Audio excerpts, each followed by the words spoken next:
Hey everybody, welcome back to another video. This is just a quick update telling you that, well, Milestone DAVOUT, whatever this is supposed to be pronounced like, is out. Which means you can now play with the German divisions yourself. Obviously I went over these already. Not too much has changed, from what has been shown or from what we were able to show, right? um, you know, 2A3s to Leopard 1s. For example, what changed in between versions is that the Leopard 1A5 and Leopard 1A1s, 1A1 now have the same front armor, which I think is realistic, but I can't tell you. Stuff like that has changed. You can of course read all the other patch notes in the description, or rather, you can't, right? There's not much to go over here. There's a new map that I actually haven't shown yet in the preview version because it's a huge 4 vs 4 map that will also be played in 10 vs 10 most likely. Let me just briefly show this to you. It is absolutely massive.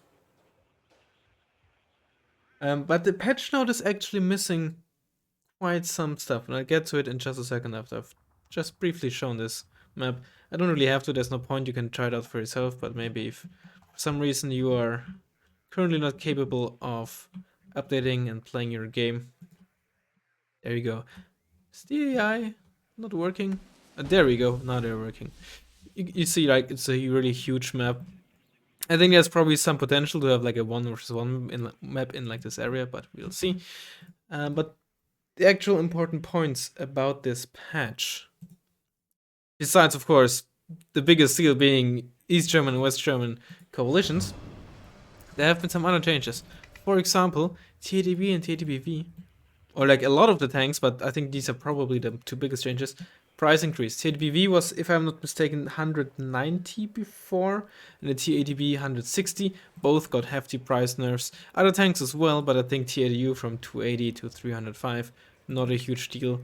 M1A1 from 225 to 235. I don't fully remember what changed with the M60s, if anything. HA is also more expensive.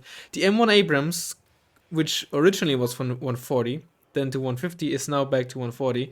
Honestly, probably the best tank in the game right now. Small tip, if you go up against East German Division and you play 8th Infantry, this tank is all you need, right? Let's keep in mind, when the 8th Infantry came out, the M1 Abrams had 13 AP like in a wargame, and it was already an alright tank in my eyes for 140 points, given the armor and the accuracy and such. But then it got buffed to 14 AP, by 4 AP, and in the long run, ignoring the 10-point price nerf for one patch, got it for free. Whereas, the TADB got its, I think it was 2 AP, I think it had 16 AP before, had to pay 40 points for that. Arguably it was 2G before, and honestly I don't really have an opinion on that, but I not fully agree with these price nerfs, especially given how cluster planes still are just ridiculously strong. That one will just easily one tap any of your planes, and also I don't know. Alright, this is no, they both have 9 AP, but different HE, right? So it's hard to really tell which one does more damage. Both say 500 kilograms, but one is RPK 500, the other RPK 250. I think they forgot to change the name.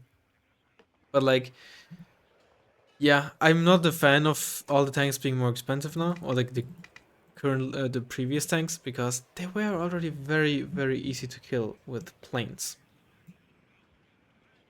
But in terms of stuff, the only thing you'll really notice is unit optics has been normalized. I think, for example, some recon squads like the Spetsnaz crew used to have exceptional optics, even though they were infantry, which are typically only very good optics, at least, coming from wargame, and I think that's a good decision, because they're the most stealthy units as well.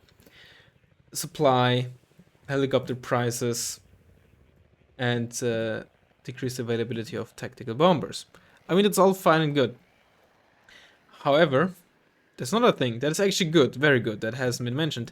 The tank aim time has been reduced from 5 to 3 seconds. I think that's a very, very good decision, and has been a long time coming. I'd probably still like to see even like 2 seconds, maybe even 1.5, to compare, right? Wargame had 1 second and 1.4 for their HE guns, right? So this is still 3 times as long, or a bit more than 2 times as long, depending on which round they're using, than in Wargame. So I wouldn't mind it's being reduced even further. I don't mean to say it should be 1 second like in Wargame, but I think 3 seconds might still feel a bit sluggish. But I think I understand if they don't want to like go all in on like down to 1 second or something. So it's certainly better than 5 seconds in my eyes.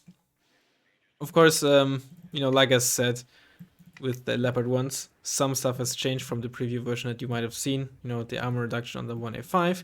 Other thing is the T55As got reduced to 14 AP. Well, basically all of the T55s. Stuff like that has changed. They got their proper NSVT now instead of KPVT. T72s haven't had that fixed yet. And of course now they also actually have unit cards available. So stuff like that is still missing. Also, I don't know why this is below the T55. It's just weird that it's not in the same line. I guess those are T72Ms and M1s, and it's a base T72. But still. Even the model of the MG. It's actually missing its MG. It doesn't even have one. Yeah. Other small stuff, like for example, they're now called Fanspeer instead of LRP. And of course, the motors have been fixed, 25 points and 35 points respectively, or 30 and 40. So you know how it goes. Actually, I think this one was even 30 up until today. Now we paid 10 points for the Milante, which is honestly fair because I think or was it? Maybe it wasn't. In any case, this is mainly just to tell you that, in case you don't know, DAVOUT is out and some changes that have not been implemented yet. And of course, some stuff is still work in progress. This is of course way too expensive if you compare this to the much better American M113, which has more armor and a better MG, but it's cheaper. Or the Fuchs being too cheap when you compare it to a Jeep, right? Which has no armor, no MG. But of course, it's kind of the point of early access, and that's why that's kind of showcases that the reason for people like me and the Strike team having early access is not to fix, that's not just to potentially fix stuff like this, but mostly for crashes and stability issues, right? But yeah, just a quick heads up. You can now play with this yourself. There's probably quite a bit more of undocumented changes. Supposedly this was supposed to go to 70, but hasn't gone through yet. The Roland, of course, is also not like 200 something points anymore and has different ranges now. I'm not a fan of this having this much range, but yeah. In any case, let me know what you think of the update, and I'll hopefully see you next time. Bye bye.